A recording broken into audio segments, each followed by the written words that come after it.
All right, ladies and gentlemen, good evening to you. Hope you are doing well, wherever you may be watching me from.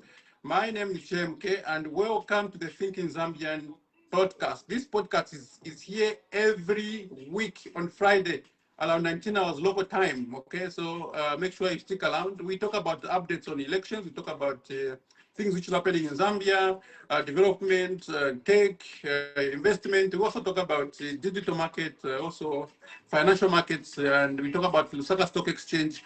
Today, we are a little bit different. We'll start discussing about Bitcoin. I know that some of you, when you hear Bitcoin, you hear Forex, but today we'll not focus more on the Forex part. We'll focus more on why Bitcoin was actually invented in 2008. Okay, so this some of the things we'll be talking about. So starting by Garry Kombo's story, and then look at the manifesto's UPND launched. What does it mean? Also, we look at a little bit of history, and then we see if it's possible those manifestos can be attained. Also, be looking at 10 years of PF. Was it a waste, like the UPND said, or they did something? We'll be looking at minimum reduction and stuff. We'll be looking at Lubin and Mao Sampa joining UPND. What does it mean? We'll also be looking at ZESCO warning citizens that they should start buying solar now or they'll face load shedding. So we already know that after elections, load shedding is returning. And then lastly, but not least, we'll be looking at Bitcoin white paper introduction. So I'll be introducing you to why Bitcoin was invented in 2008 by Mr. Nakamoto. I think he's a Japanese. I mean, by the way, who have seen Mr. Nakamoto in real life? I think nobody. Maybe they say which created Bitcoin. You never know. But yeah.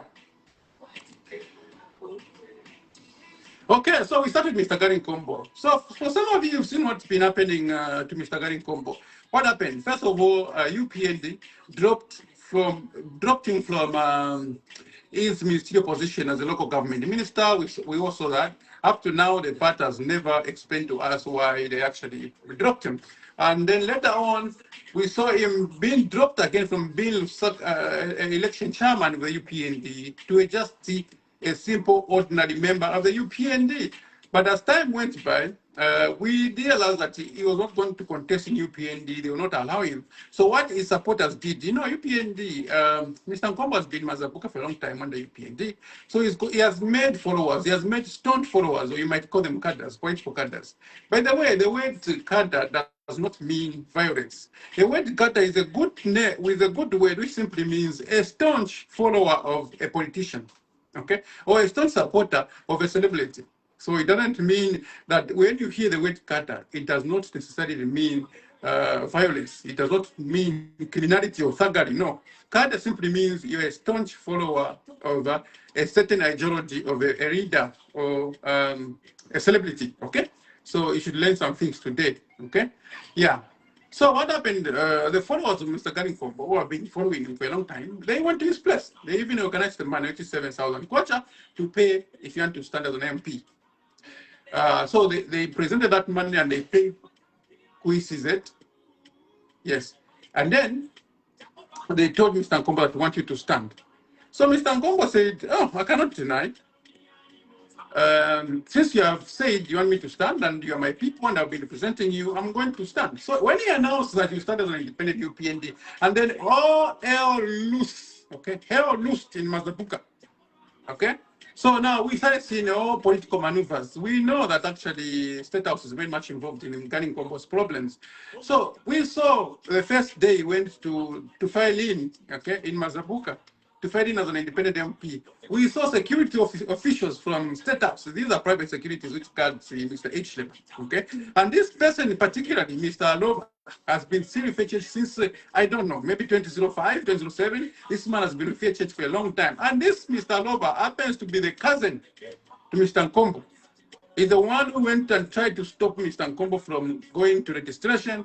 There was a little bit fracas and fights there. And the wife, Mr. Nkombo, stood boldly. I think we need such women in society who actually stand with their men if they're in that situation. And those thugs who went to fight Mr. Nkombo, some of them had guns, some of them had masks, and some of them had knives. That's what Mr. Nkombo said.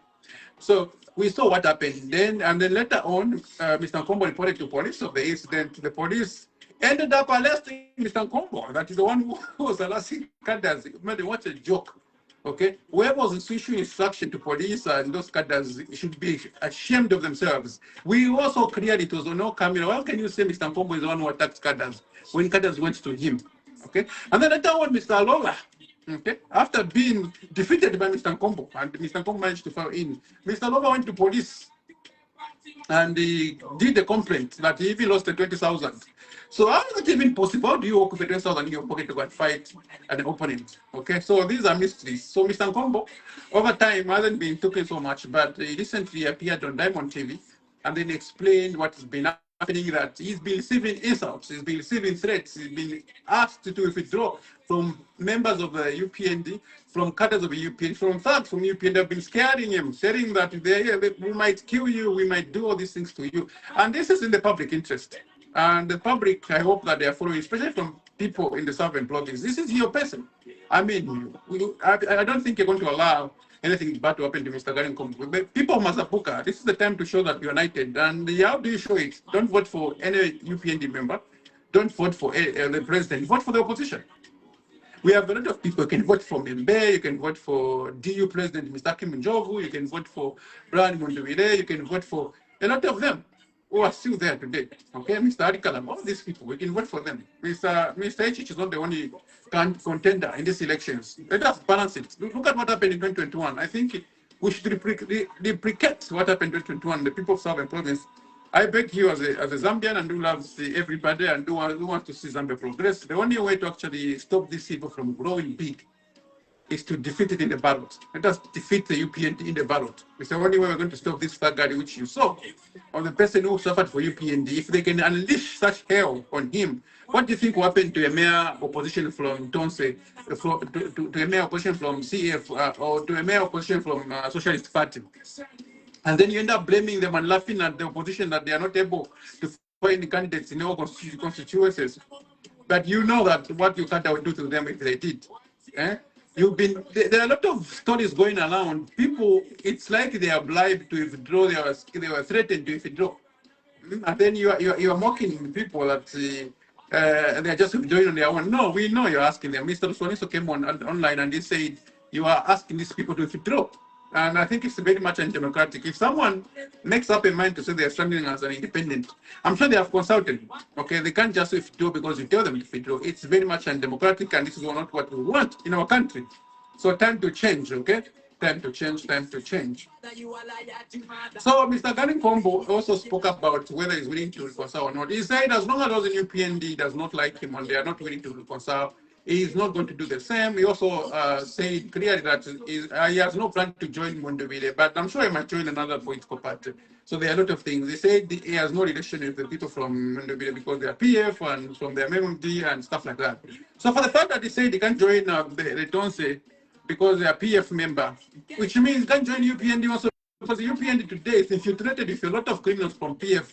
And I know that those criminals, most of them are going to UPND only, not to be persecuted, okay, by Mr. H and his people.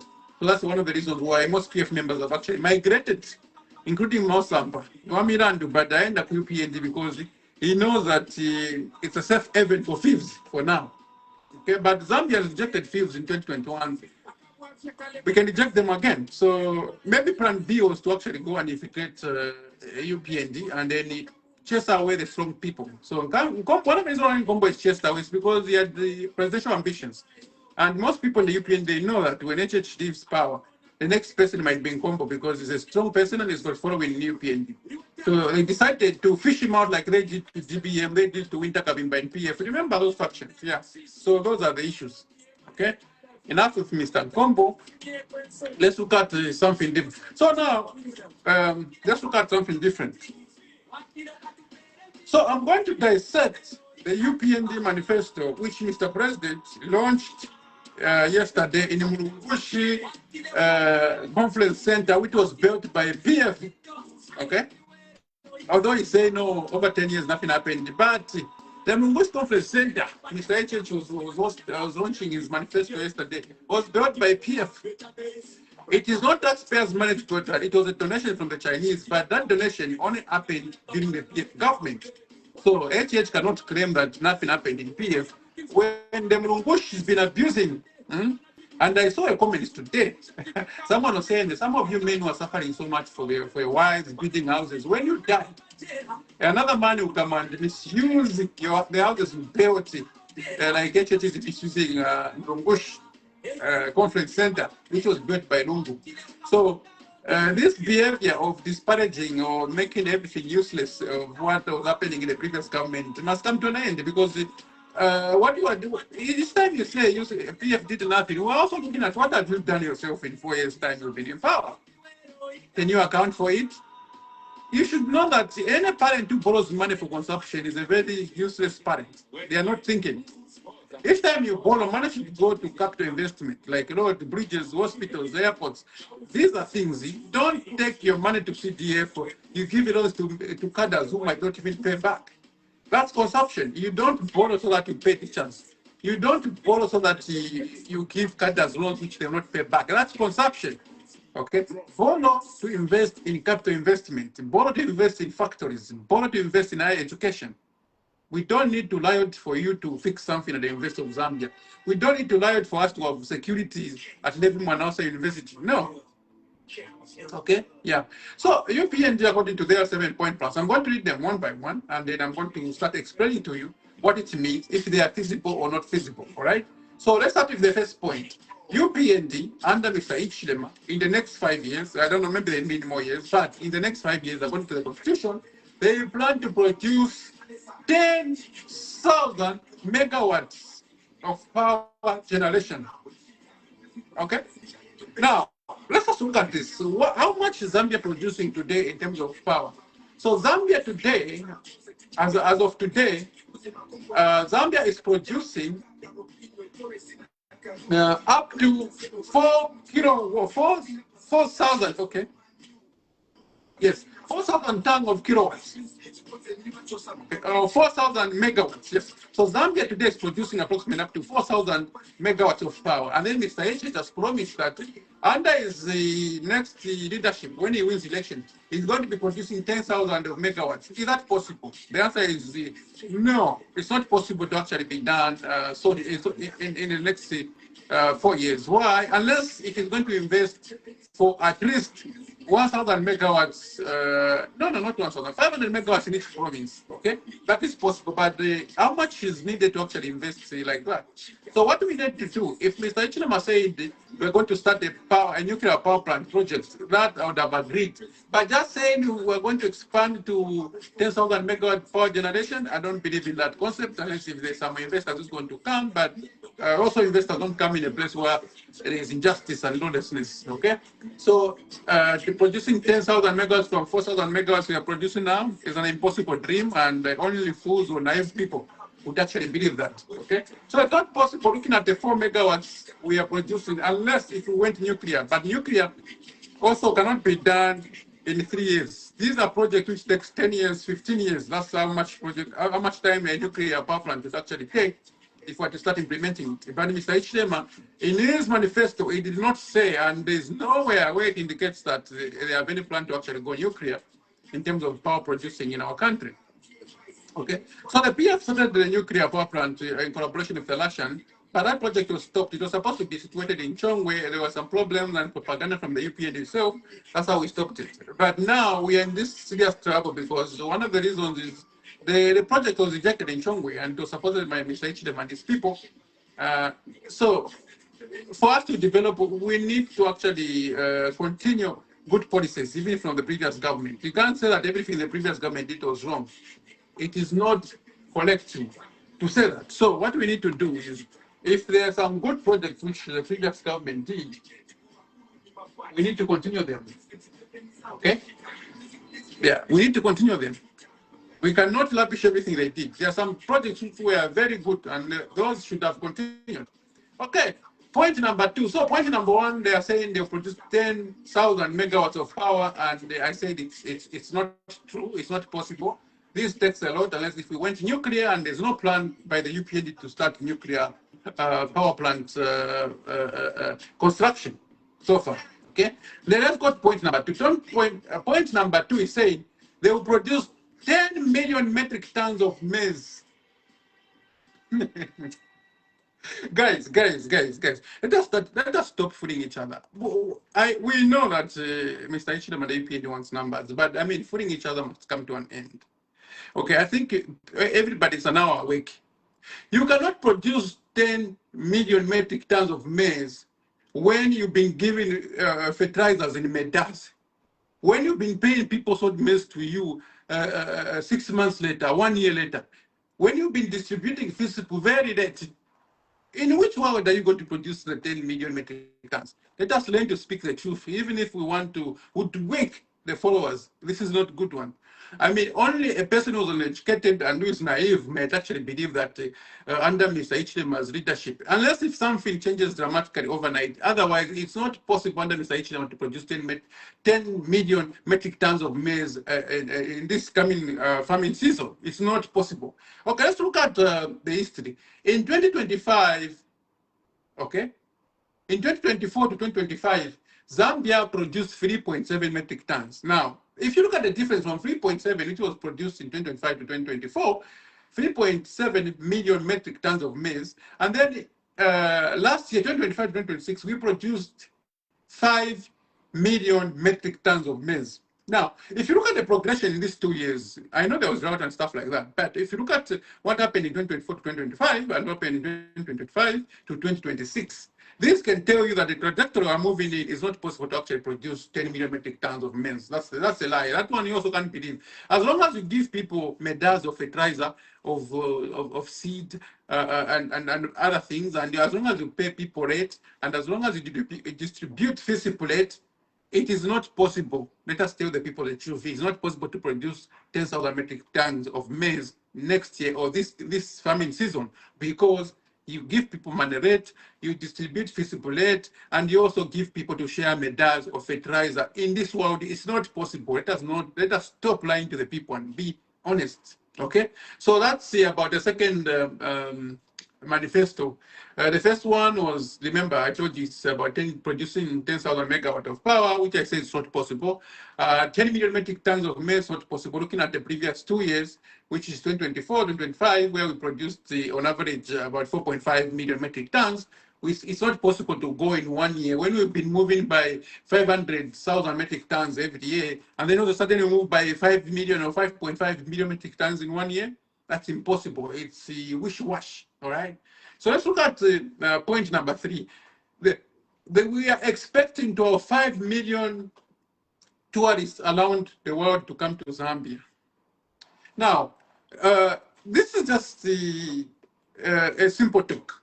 So the real talk is this. If you're expecting 5 million tourists to come to Zambia, what have you put in place in terms of safety, laws, justice, and the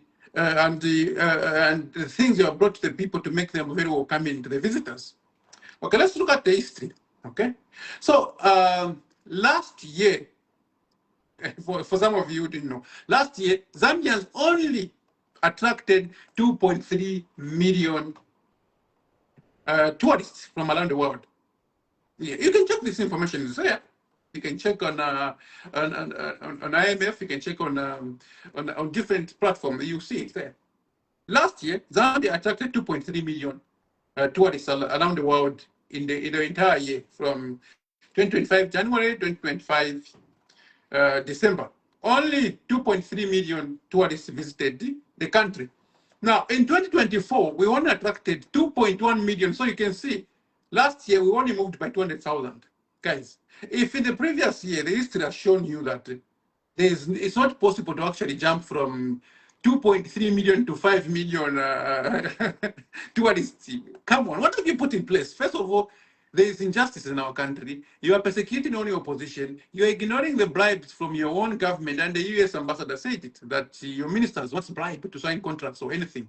Okay, this is going to the world. The world knows about this. It's not possible that we can actually jump from 5 million, from 2.3 million tourists around in 1 year, which is last year, to 5 million. This is a lie. Unless if you tell me that by now we're already at 2.5 million so far. Unless if those figures will be cooked. But if we are going to be honest, maybe we'll reach 3 million tourists, yes.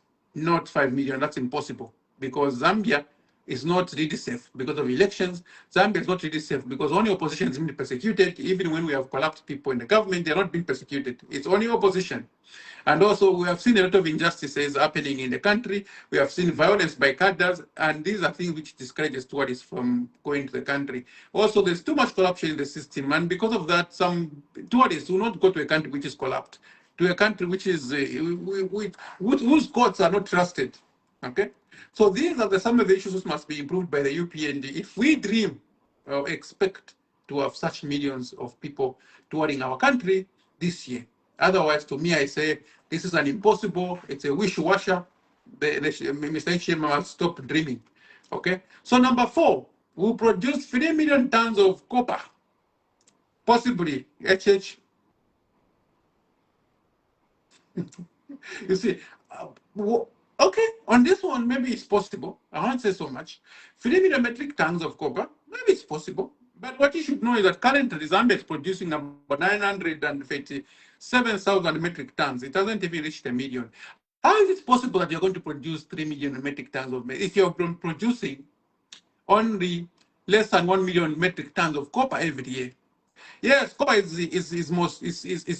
highly on demand on the international market. For some of you don't know, per metric ton, copper is selling at $6,000 to $7,000 per ton, which means every 1,000 kg of copper is selling at $6,000 to $7,000. It's highly in demand because of electric cars and manufacturing of other electronic equipments.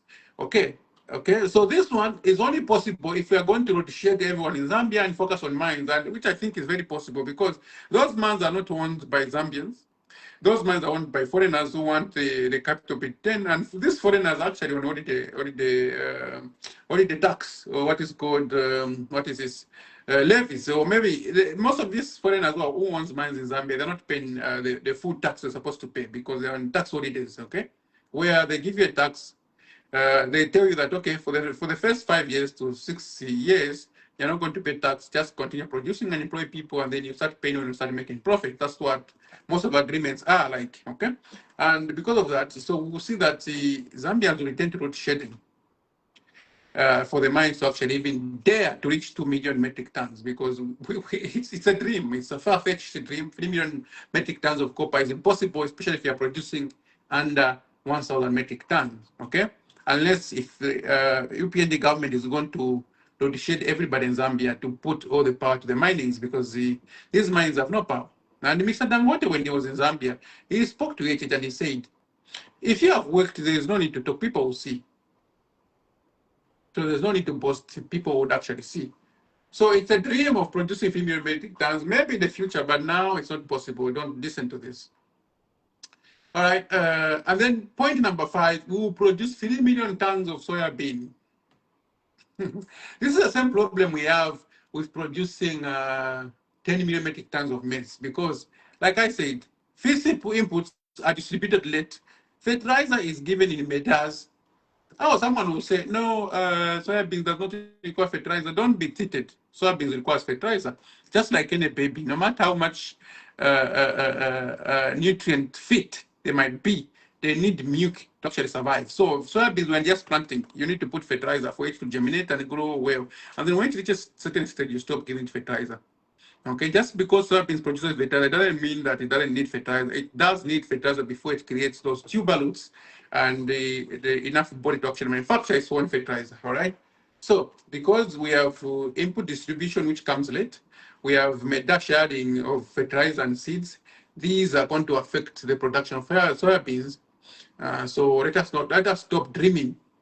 Okay, that will produce 3 million metric tons of soybeans this year. Is a lie.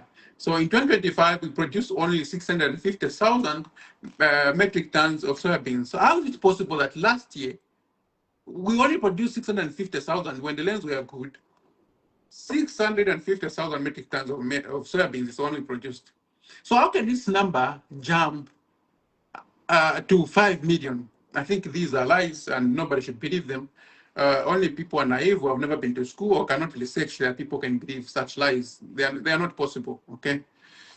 Because even the way that we do not predict in Zambia, we don't hear to experts. Even if you say that this is going to be done in the next 5 years, I mean, we don't know. Maybe they'll be out again. So you're going to say this, or you give an excuse that they was trapped. All right. So let me know if you have questions and concerning anything we're talking about. So everything is fine with you.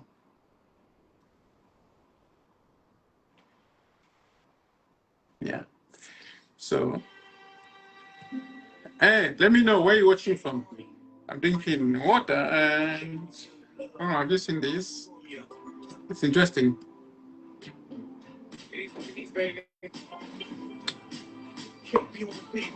All right.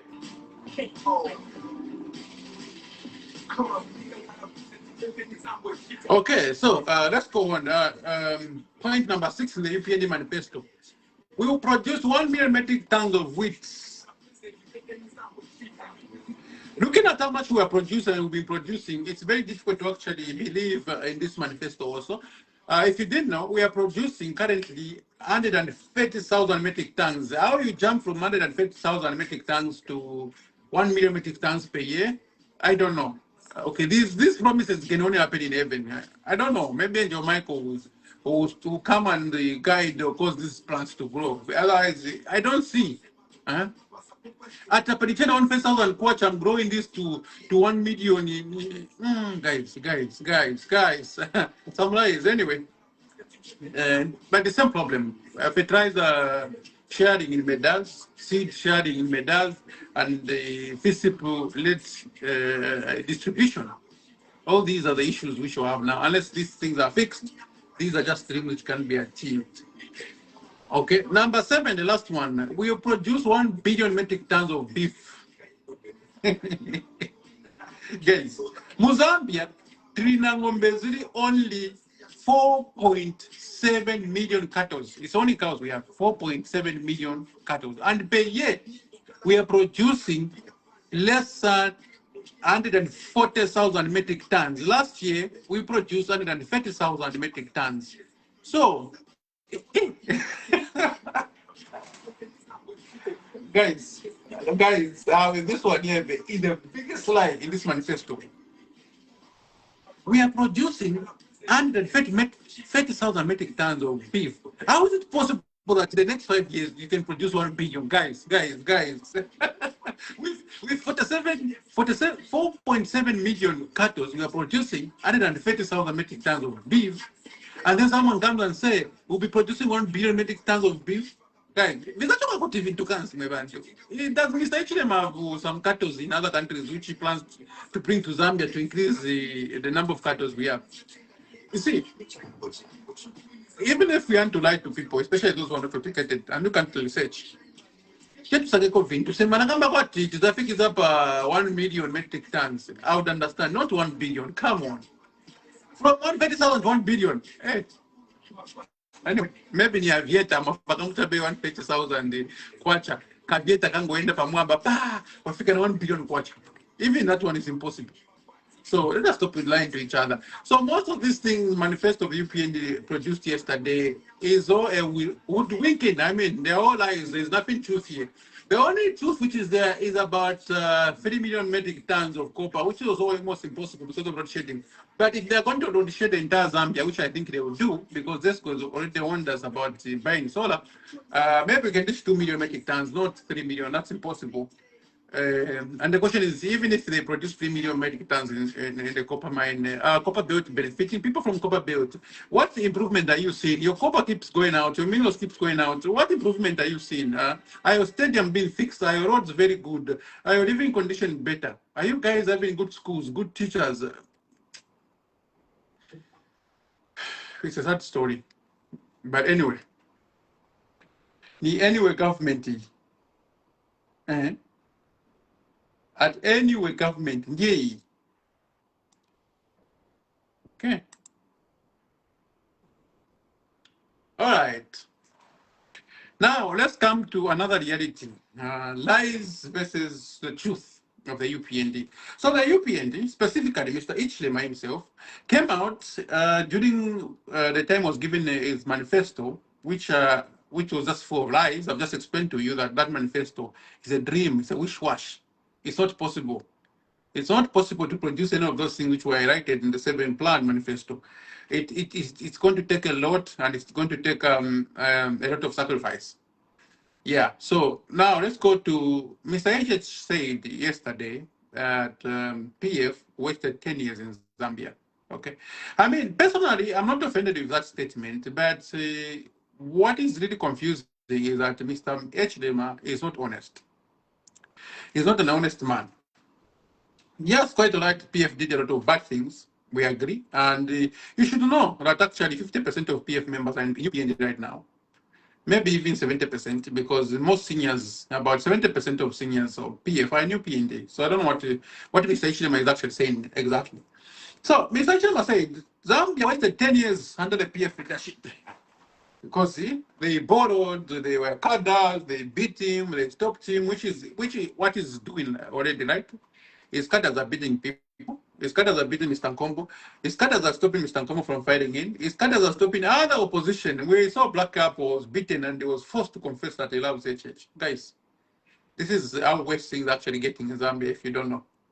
Yeah, so let's look at what PF did in 10 years and how much money they borrowed, both domestic and local. Okay, so PF in 10 years' time, here's the truth. And each time the UPN is lying to you, this is a good thing to actually refer to. So in 10 years' time, PF projects they did, number one, from 2011 to 2020, okay, to 2021. Then just say 2020 because 5 months.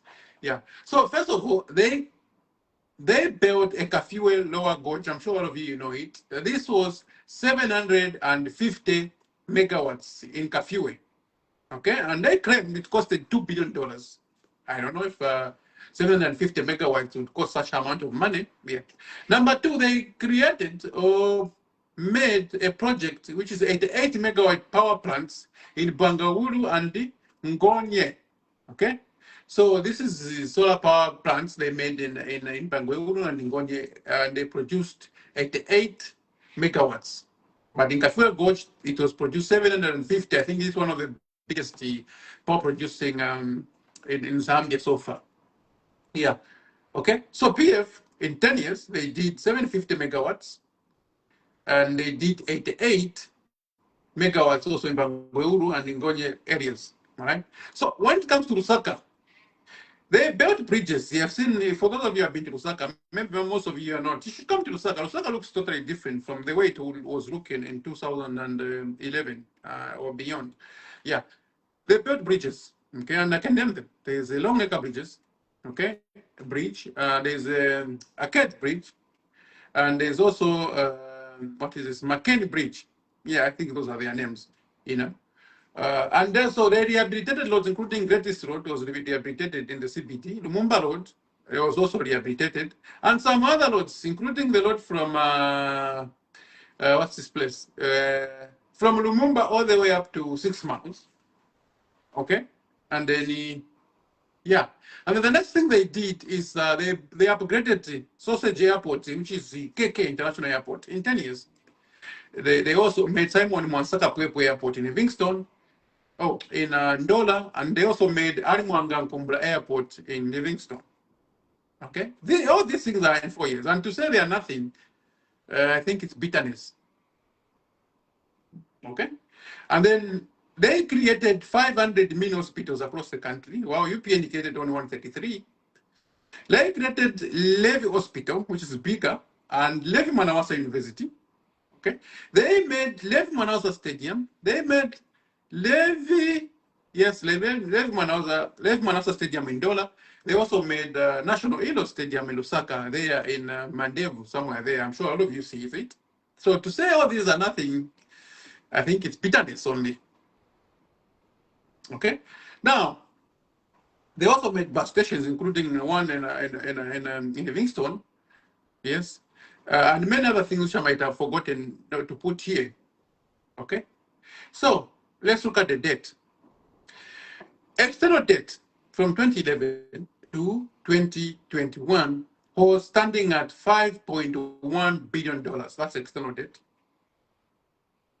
Okay, internal debt, which is the money they borrowed within Zambia. Okay, was standing at $3.4 billion. And when you add the two, the total is $9.3 billion is how much money the PF borrowed in 10 years' time. And what they created is power plants to almost 1,000 megawatts. And they created roads and bridges, including the bridge which is in the Mungu Kalago Road, the longest bridge in Zambia. It was created by PF under 10 years. And they facilitated the building of Kazungula Bridge, which HH wants to claim that is the one who created it. It is them, we under the same 10 years. They created mini hospitals, about 500 of them. They created airports in Lusaka, Livingstone, and Copperbelt in Dola. They created Levu Manawasa University and the hospital. They created Stadium. They created Levi Stadium in Dola. All these things were done under $9.3 billion for the period of 10 years. Okay, let's go to UPND. Okay, UPND from 2021 to 2026, the projects they have done and how much they have borrowed. CDF, they increased it from 1.6 to 36 million kwacha. When you they constructed classrooms, toilets, and more classrooms and some few secondary schools. When you they employed 14,000 health workers, not doctors. And the health workers, they don't get up to 10,000. Most of them, they are below, I don't know, maybe if you have masters, but I don't think they employed anybody with a masters. They are below 10,000 kwacha, out of them. They did not recruit doctors who actually demanded more money. I think we know that this was just to fool Zambians. And most of these people they recruited they are not yet on payroll. Someone, if you are recruited by UPND currently, drop the comment there. Tell me that you're on payroll. Okay. Free education and recruited 30,000 teachers. So they recruited 14,000 health workers and 30,000 teachers and a few schools. But yesterday, Mr. Ichlem told us that they have employed 1 million people. Guys, if you're UPND and you know where those 1 million people are coming from, where HH is taking that 1 million people from, let me know in the comment section. Where is the 1 million people HH has employed? That's what he said yesterday, that he employed 1 million people. Where are they? In which sectors? Because if you take my 2,000 later plus 14,000 health workers plus 30,000 teachers. So where is 1 million coming from? Anyway, so in agriculture, they increased the number of FISIP recipients to 750,000. I think it was around 300,000. Now they are 300,000, which they distribute late. They brought in some fertilizer industries, which is not owned by the government. So only receives tax from there. The foreigners are winning and they are selling. They made some mini hospitals and some few things here and there. And the only power plant they have created in the last 4 years is 2 solar power plants, which is one in Chisamba, another one in Copperbelt, and total power it's producing is 194 megawatts. Their friend created something that was 1,000 megawatts. They have only created 194 megawatts. And you know what 194 into 1,000 is? It's not something to talk about. And then they proposed that they are constructed in dollar dual carriageway, which they started. But this is not them funding it. It is the taxpayers' money, which they have borrowed to this private person. And this person is going to collect those toll fees for 25 years. Your children will be born and they'll find this debt. Nobody is questioning who is going to pay this debt. It is Zambian who are paying this debt. This is a debt. And dollar and dual carriageway, it is not cash by the UPND. They will be collecting toll for 25 years, toll fees. Matogeti yaja. Beba for and ram and your men have been much to construct. But now Pasaroni, food to pass on a matogeti. Put much to create in dollar road, dollar to Kafue road. So somebody is already stealing. How can you start collecting toll fees before you even finish the road? Is that not fevering? Somebody is stealing somewhere. And they are boasting, no, don't do carriageway we have created. No, you have not created, sir, madam. Okay, these people are collecting money and it's a loan. I don't know if they are paying or they are keeping it. I don't know what's happening. Okay, that deal is full of corrupt. It's full of corruption. And if the new government comes in power, must cancel it and or redo it or renegotiate it. Otherwise, it's not stealing from Zambia. You can't give someone targets for 25 years. I mean, how many billions will they make? And we know that the Copper Belt Road is the biggest in Lusaka, in Zambia. Okay? They have opened some mines. Now, let's look at the dates. So, debts externally, UPND, Zambia's debt was around 21 billion by the time UPND came to power, which is 2021. The UPND have borrowed $6 billion in 4 to 5 years' time. That is external debt. Internal debt, they have borrowed up to $3.4 billion. And when you add the two, UPN has borrowed in total of $9.4 billion, and they are claiming that they are paying back. But yeah, they have borrowed in 4 years. They have borrowed almost exactly what the PF borrowed in 10 years' time. And what have they done with it? It's paying teachers. It's only for consumption. They haven't done anything with that money, which is sensible to point at. No wonder it's very difficult that even in their manifesto, all they have done is just increase line, not pointing at what they have done with $9.4 billion they have borrowed in 4 years' time. So if they can borrow $9.4 billion, which PF borrowed in 10 years, they borrowed them in 5 years, how much do you think they'll borrow by the time it's 10 years' time? And they are lying that they are paying back the debt, but they are borrowing again. Anyway, I don't know where we are going. So UPND have continued boasting that they found $23. It's now at 17. But we all know if you go to the website of Bank of Zambia, you actually find that dollar in 2021 was actually at 17.1. It is at 17.4. So they haven't even reached the threshold it was at when they came to power. All right. So they are boasting that they have reduced minimum to 170. When they come to power, minimum was at 150. All this information is there at Central Statistics Office. When it was at 150, they are boasting they have reduced to more than it was. When they promised you Zambian people that minimum will be costing at 50 kwacha. And they'll tell you go and farm if you tell them that you promised me. Look, it's not long to remind the UPND that they promised minimum to be at 50. Okay, why promise it if you can't do it? And by the way, we can't all be farmers. Okay, we just keep preaching, be a farmer, hey, go and lime, karime, karime. How many agriculture officers have you employed? How many extension officers have you employed today?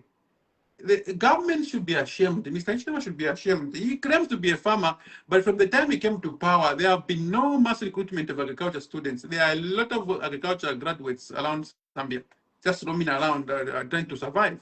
Even loans they can't get because those loans are for cadres. CEC is dead. The one CEC for Citizen Empowerment Fund is dead. These things, they do not fund people who are genuinely looking for help. They fund cadres only. Okay? If you are here and the Mr. Pelap helped you, or CECE, the one with for Economic Empowerment Fund, gave you a loan, type in the comment section. Let me know at what condition did you get that loan. So, Mr. Ishmael must stop talking about agriculture if he cannot employ even 1,000 agriculture students or officers or graduates. Okay, because it doesn't make sense. Talk about teachers, they want to employ more. Talk about nurses, they want to employ more, not agriculture, which do not employ people even at the 1,000 level. All right. Yeah. Okay. So another thing is Lubin Dan Mausampa joins. I think this is officially the plan B. The entire PF is almost new PND, and they'll take over. There were some quarrels. Remember that during PF, with GBM's cadres and the winter coming back cadres started fighting in PF because they were fighting who would take over PF next before the leader could not. Mazda did not even die by then, but they were fighting. So this is what's happening. In UPN, they fished out the strong man with carrying combo. Now these people have gone there and they're going to dilute it. And by the time you're realizing, a PF president will be there as the UPND president if you're not careful. So these are some of the things. So Calaba declares these assets, which Mr. H is to declare, and most of opposition, I think they should also be able to tell us that the assets are so much. So Mr. Calaba is worth 58 million kwacha in assets. This is what he described. And I think he's been trying to be open, although I don't trust him. I think he's a UPND project. It's just a matter of time anyway. Maybe we'll see a lot. Yeah, so just go on citizens about the pending load shedding. So load shedding is coming whether you like it or not. Although this week they changed allowance. They say no, the stable power will be there continuously. But I think none of us believe them. We know that it's just a lie. It might not be true. Okay, so trust UPNG at your own risk.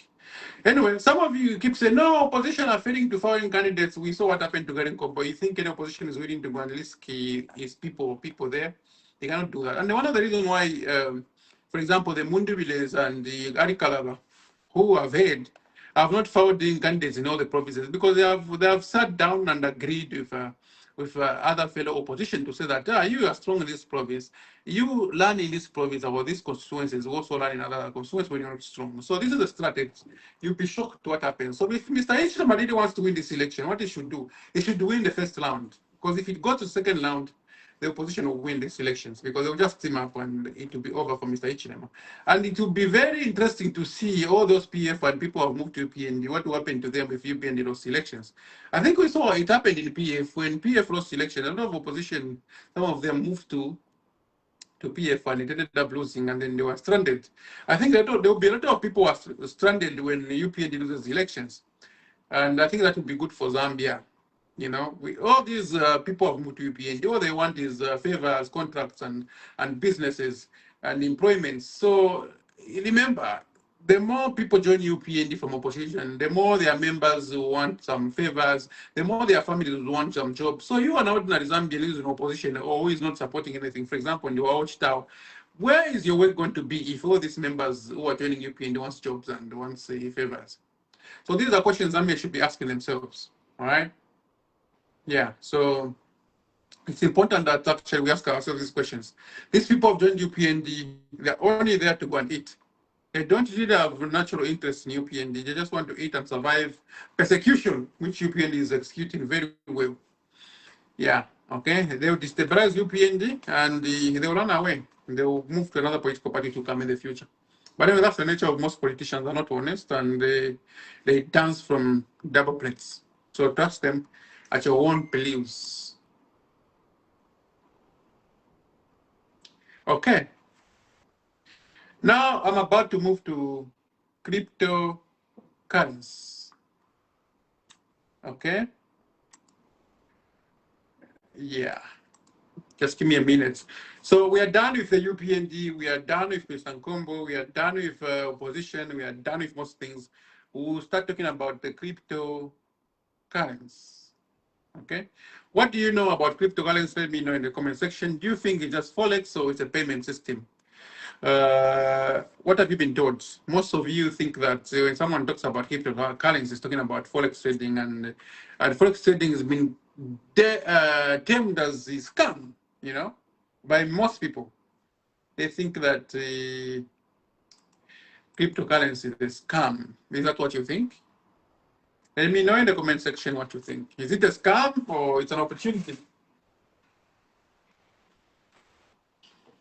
Tell me what you know about the cryptocurrency.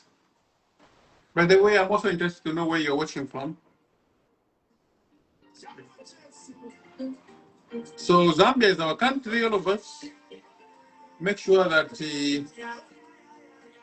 we treat each other fairly. Okay, give me 1 minute, I'll be back.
You can invest yourself more share, but remember.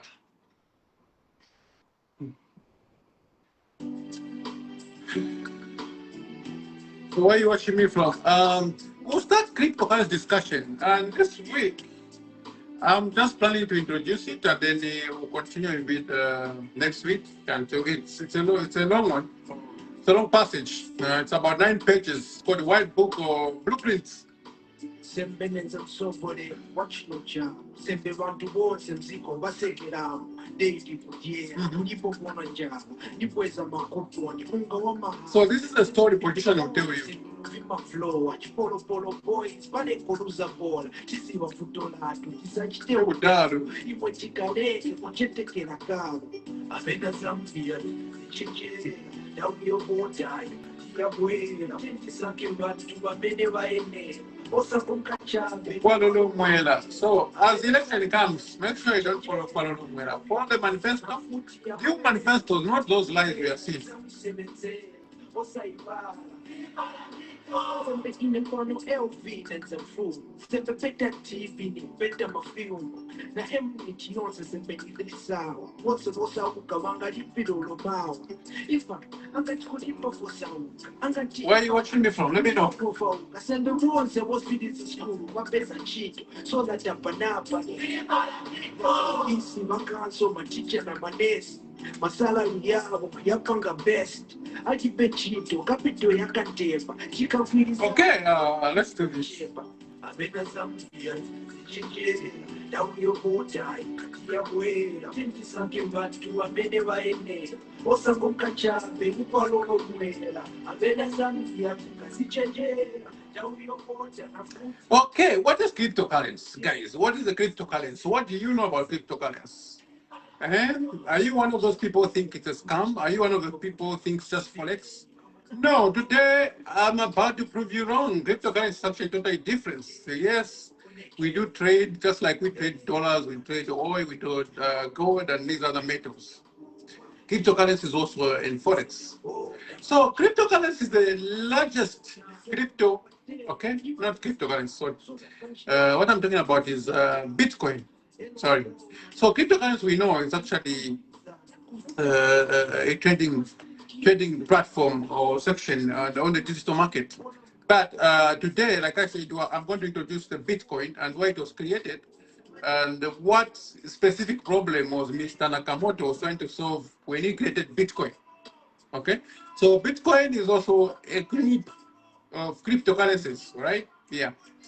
So Bitcoin is the largest cryptocurrency, currently trending at 63,153,000 US dollars.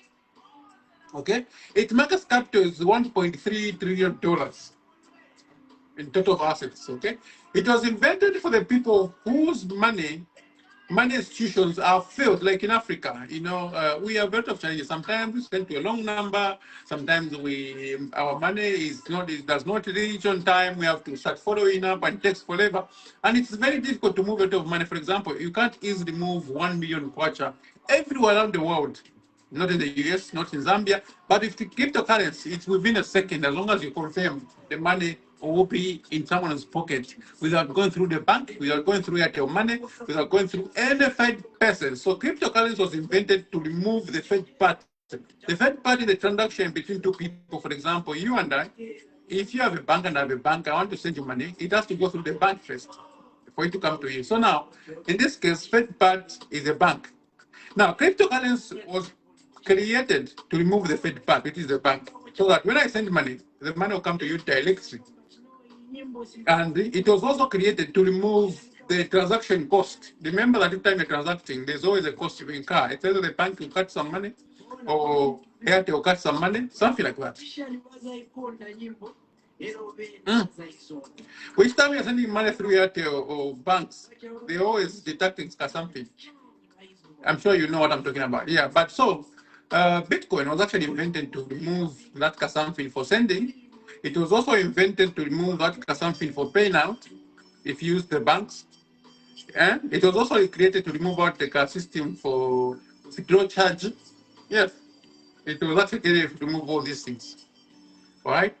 So it was invented for people whose money institutions actually have failed. So when I read the white paper, the original blueprint of Bitcoin, a 9-page document, like I said, which was written or invented by Mr. Satoshi Nakamoto. I've never seen him before. I don't know if he's a real person or an alien or something like that. He dropped it in 2008. I realized that Bitcoin was invented for Africans because us, we are the big, I think we have the the most challenges when it comes to transaction and the middlemen and all these things. I understand, right? So in today's podcast, I'm introducing Bitcoin, and we'll continue talking about it further and further for the next 3 to 4 weeks from now. In the plain language, we're not going to use jargons here. We're not going to use experts. But at your free time, whenever you have a chance, try to Google for a white paper for Bitcoin and read some. It will be very easy for you to follow and understand the next time we'll be presenting these things. So why was it created? And what problems did it come to solve? Like I told you, okay? On the regular route of digital payment system, you will incur fees for making any transactions. So it was actually made simply to remove transaction fee and also to remove the third part. Okay, who is the bank in this case? So you have your money if you're doing a transaction between you and me. Okay, so at a personal level, I have grown frustrated with time it takes to process these huge sums of money. Even some small money, some small money is sometimes very frustrating. Find that you're saying it doesn't read, it bounces back, it goes. It's just like that. You have to call the RTO, you have to call the bank to create all these small issues. Bitcoin was actually created to solve those issues. Okay. So after that, I understood the white paper blueprint. Mr. Nakamoto was trying to fix those problems, like I was saying. He was not a government official or bank official, but someone who looked at the world financial systems and said that this system was built on trust, and trust is a problem. Okay? And this is what I will try to unpack in the next 4 weeks as we keep diverting and exploring what cryptocurrency Bitcoin is about. Okay, so it solved a problem of the third person. So you should know that cryptocurrency was merely brought to actually move the third person, also to remove the problem of Kangono, transaction costs. Yeah, so for today, I'm going to end here and say thank you very much for everybody who participated. It's taken longer than usual, but I had a lot to unpack. I hope you understand. Thank you very much. I will see you next week. Remember to follow this page. Remember to share this page. Tell other people that the youth JMK, the Thinking Zambian, always comes live on Friday around 7 p.m., which is 19 hours local time. And here we discuss different materials. And in the near future, we'll start making actually calls be possible. So thank you very much. Have a wonderful weekend. Have a blessed night.